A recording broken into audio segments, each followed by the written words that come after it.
MeghalayaPost.news.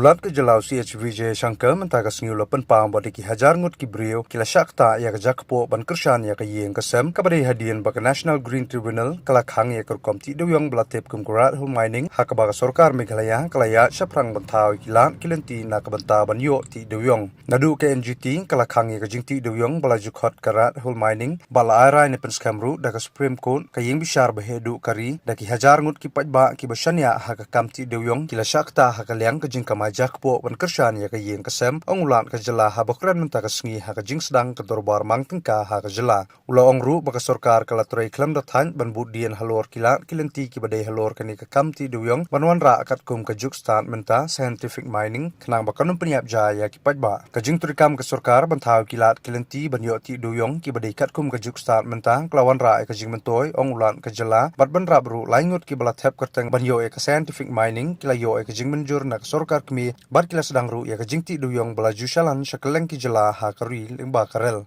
The state continues to safeguard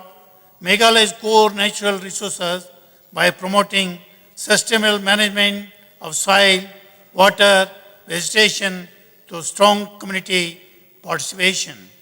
Since the NGT banned the Rathore coal mining, upheld by the Honorable Supreme Court, thousands of people who depend on the coal mining have lost their livelihoods. In the light of the recent tragic mining incident in Meghalaya,